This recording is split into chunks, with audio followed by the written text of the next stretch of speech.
今回は、タミヤミニ四駆のモーターを比較してみよう。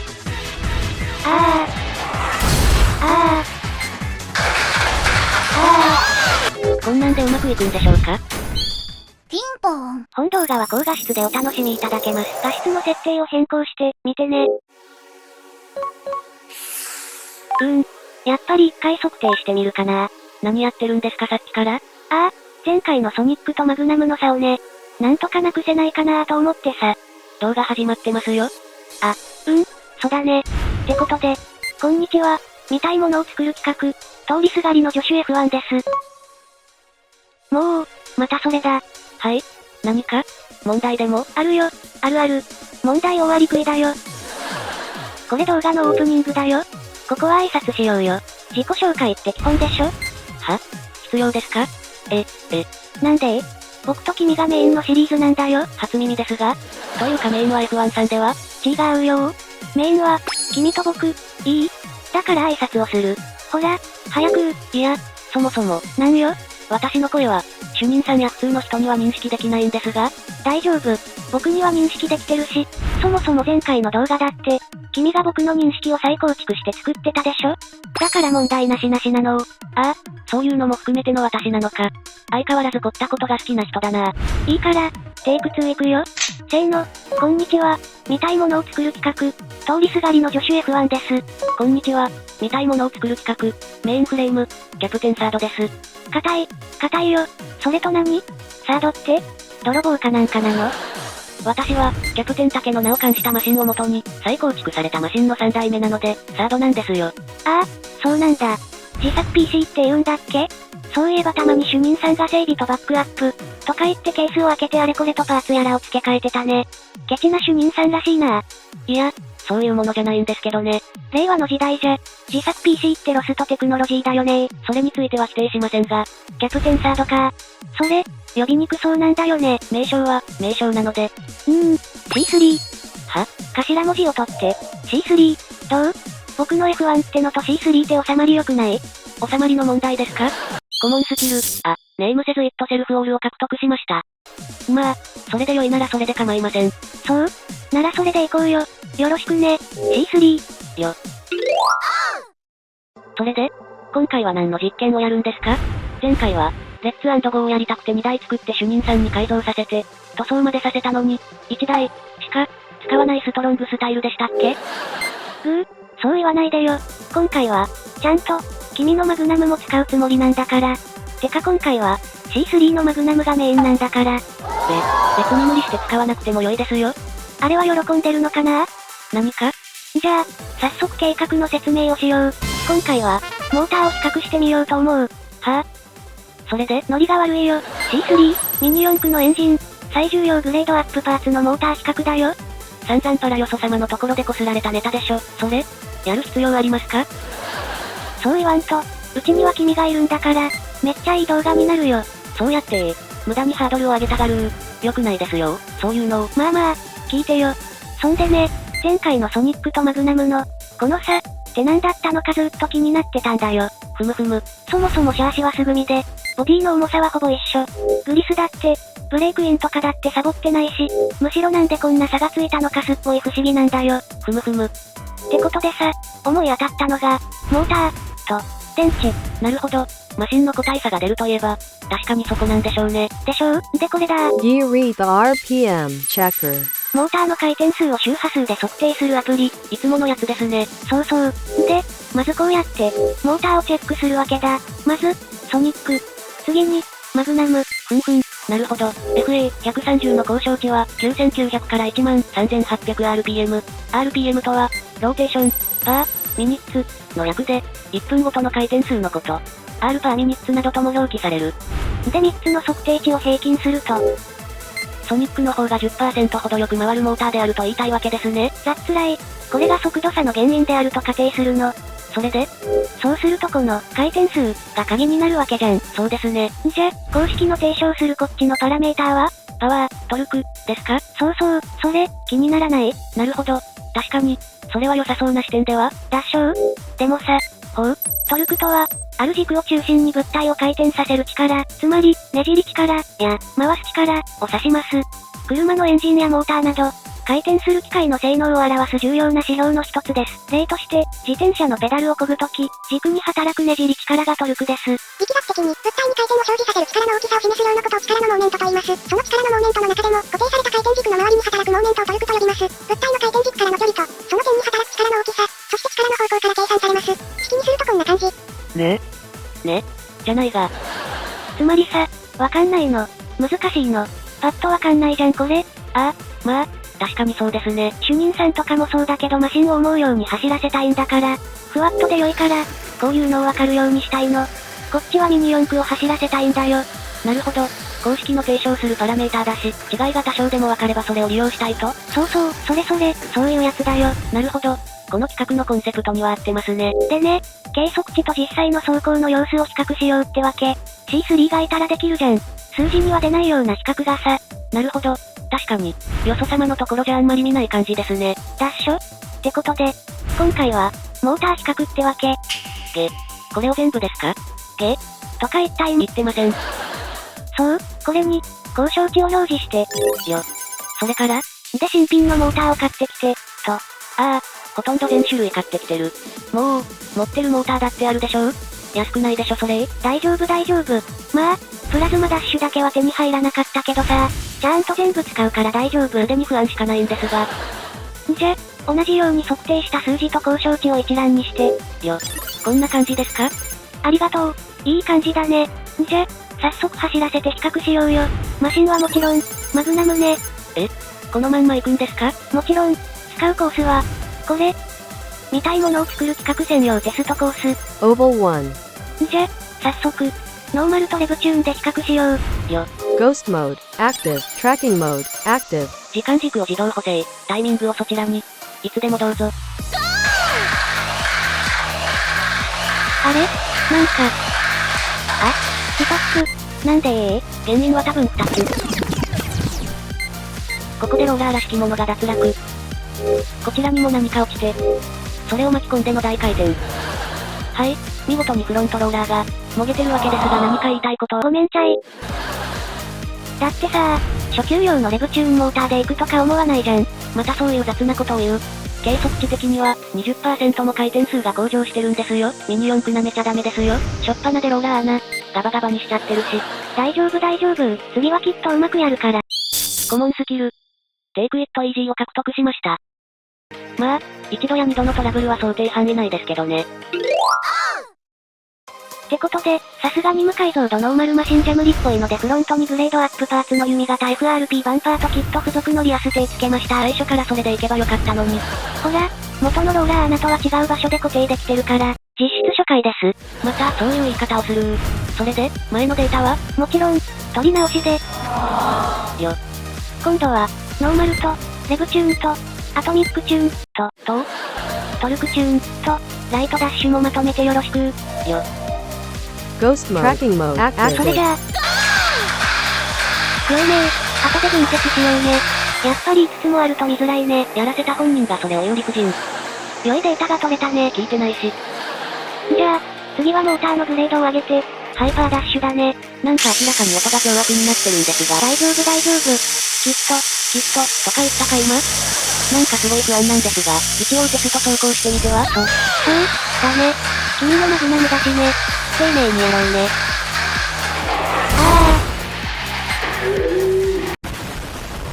タイヤがローラーも飛んだもうダメだいいからマシンを止め。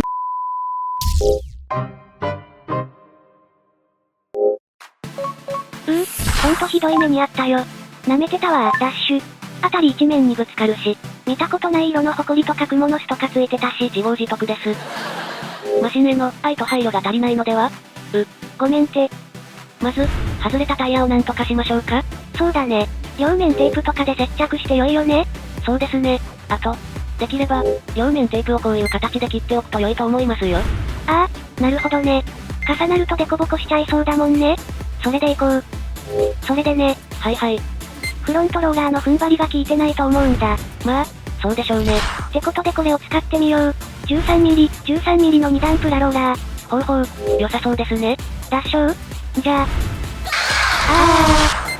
見事に失敗しました。皆まで言うな。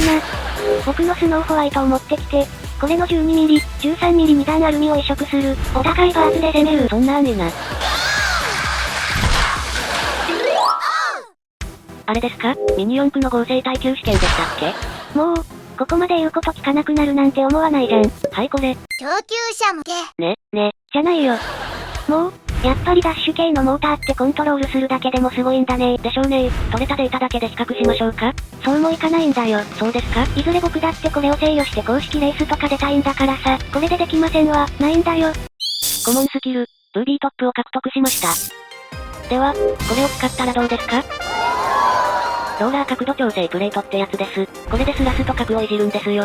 へえ、スラスト角か。こっちのプレートでローラーの土台となるステーの角度を調整して、ふんふん。こっちのチップでローラーの取り付ける角度を調整するみたいですね。へえ、全部同じように見えるんだけど、プレートは、ここに注目。それぞれ、1度、2度、3度、とここで見分けます。ほうほう、この出っ張りがポイントか。こちらのチップは、形も違いますが、丸の刻印があるね。そう。形状で角度が多くなると角度が増えるって識別でもいいですね。これでコーナー対策してみては？オーケー。良いね C3。ありがとう。まずは現状確認だね。今のマグナムのステーの取り付け角度は、4度くらいだね。じゃあプレートをつけてみよう。てかうっす。何これ？ 3 度だから微妙に角度が見えるけどこれ大丈夫なの？説明書だと出っ張りがある方がシャーシ側ですね。じゃあ、広角名だから最大角になるようにしちゃおう。どうかな？プレートがプラス3度だから、4度足す3度、で7度になってますね。良いのでは？オーケー。次、チップも、3度を使ってみよう。うわ、これ、角度ついてるの？ついてますよ。ちなみにチップの方は、ローラーを挟んで使うようですが、この図だとちょっと方向がわかりづらいね。確かにそうですね。主任さんの資料によると、チップの使用方法は2種類。ふんふん、ローラーの、軸、を傾けるやり方と、ローラー本体、を傾けるやり方があるようです。へえ、おすすめは？今回は、2段アルミローラー、を装備するのでローラー本体よりもローラー軸を傾ける方法でどうですか？ああ、なるほどね。傾けるものの、遊び、も考慮しないとならないんだね。ミニ四駆は奥が深いよね。全く。ということでまず、整理します。チップは、取っ手側、が厚い。ふむふむ。プレートは、ぼっちがある方、が厚い。取っ手、と、ぼっち、ね。理解した。では、構造解析しつつ装備方法を見ていきましょう。まずシャーシの上に3度のプレート。その上に FRP フロントワイドステーを乗せる。それをビスで固定。これでプラス3度だったね。その後に FRP を土台にして、サンドチップの下部分、長さ調整のスペーサー、バネザガネ、ナット。サンドチップの上部分、ベアリングスペーサー、2段アルミローラー、ベアリングスペーサー、ネジを通して、固定する。ここでチップの、取っ手の向きと裏表に注意してくださいね。なるほど。つけてみたよ。どうかな？下のチップの取っ手が、シャーシに干渉したのでカットして収めたよ。このようにマーキングして、カットしておけば問題ないと思います。なるほど、いいね。これで元の、4度とプレートの、3度、それと、チップの3度で、10度？10度に見えますね。いいのでは？むしろごつくスラスと入れすぎなのでは？まあ、ほら、まだ実験するのにマシンを傷つけたくないじゃん。散々パラコースアウトしてましたが。よし、改めて、オーバル1で実験してみよう。それで、事故前のデータは？もちろん、取り直しで。でしょうね。じゃ、大安心のスラスと角、10度でやってみよう。ノーマル、レブチューン、アトミックチューン、トルクチューン、ライトダッシュを英文としてまとめて、それから交渉値と測定値の平均を表示。よ。映像は1周目をカット、2周目から全部まるっと調整して同時並行処理。よ。どうぞ。OK、サクサクいこう。じゃ、スラスと角はそのまま固定。英文で一番早かったアトミックチューンを比較対象として、1番目に配置。よ。ハイパーダッシュ、スプリントダッシュ、パワーダッシュ、ウルトラダッシュを B 群としてまとめて、よ。同じように交渉値と測定値の平均を表示。よ、どうぞ。よし、いいぞ。公式グレードアップパーツのスラスと角、10度はだけじゃない。しかし、引くわー。この速力差。まあ、スラスと角が高いとそれ自体が抵抗になりますからね。良い比較なのでは？次、やっと本命だ。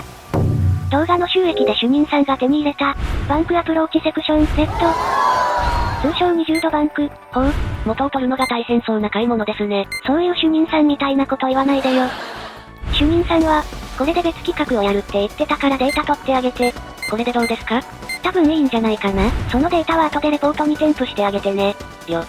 それで、これ、見たいものを作る企画専用テストコース4。Oval Bank. これ、付け方合ってますか？合ってるよ。てかこの坂道でトルクの項目のデータが取れないかも実験するんだから。ああ、なるほど。そういう意味で、坂道、なんですね。そうそう。これと、コーナーのコースで、立ち上がり、とかも観測できれば回転数以外の利点が見えるかもしれないじゃん。なるほど。良い案では？ダッシュ？本当はもっと、坂道が欲しいんだけどストレートセクションも結構いいお値段なんだよね。世知辛い話ですね。動画頑張ろうね。よ。早速組み替えて、さっきと同じ、ノーマル、レブ、アトミック、トルク、ライトを英文としてまとめます。交渉値と測定値を表示。1周目をカット。調整して同時並行処理を実行。どうぞ。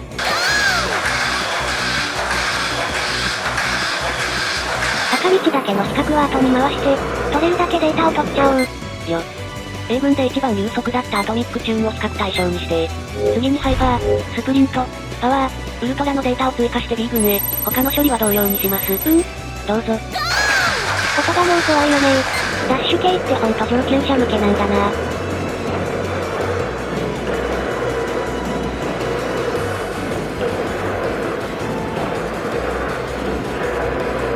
いいね。最後、コーナーで実験しようか。見たいものを作る企画専用テストコース3。Corner. 相変わらず見切れてますが、だから、これ以上は無理なんだよ。見えない部分があるのって処理が大変なんですよ。ごめんて。ねえ、C3 お願い。よ。ありがとう、さすが相棒。じゃあ、設定は、オーバルバンクと同じでお願い。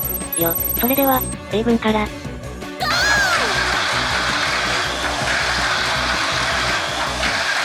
おお、なるほど。良いね。やっぱりというか、ちゃんと順番が変わるのは面白いね。英文で一番有速だったアトミックチューンを比較対象にして、ハイパー、スプリント、パワー、ウルトラの B 群を開始します。どうぞ。や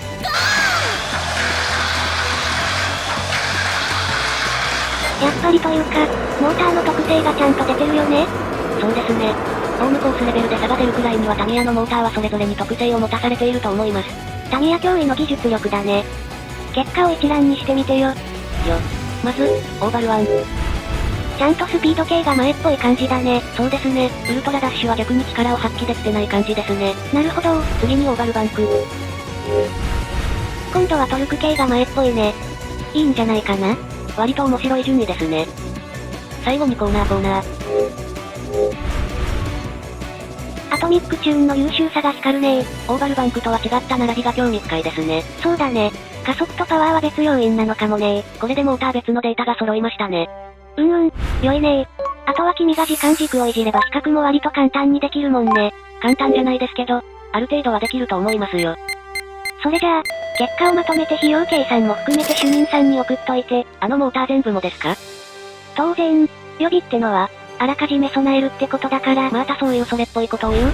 まあいいですけどね。テカタッカ、バンクタッカ。ねえ、あの主任さんがよくこれを買ったと思うよ。これでまた一つデータが揃ったね。まあ、この手の、まとめ、ってのはあると後々重宝しますからね。ダッシュ？僕もそう思う。ってことで、今回はここまで。高評価チャンネル登録よろしくお願いします。コメントもお待ちしてますよ。それじゃあ、また次回。ミニ四駆、作って走らせようぜ。S2 で実験してみ。追試のコーナー。なんですこれ？追試。は？おまけコーナーでは、いつものようにモーターの交渉値一覧表とか配ったら良いのでは？それも考えたんだけどね。今回は、オーバルバンク、作ってトルクというかモーターのパワーを実験したでしょ？そうですね。それで早速時間軸をいじって差を見たくてさ。なるほど。ねえ、C3 手伝ってくれるよね？もう、仕方ないですね。やったー。じゃあね、A 群と B 群の時間軸をいじって、坂道、スタートにして。連続写真でよろしいですか？結果が見れれば何でも良いよ。まず、A 群。次に B 群。いかがですか？いいねー。ありがとう。さあ、今日はおしまいにして休んでください。睡眠を削ると主任さんに怒られますよ。はーい。それじゃ、また次回。見たいものを作る企画。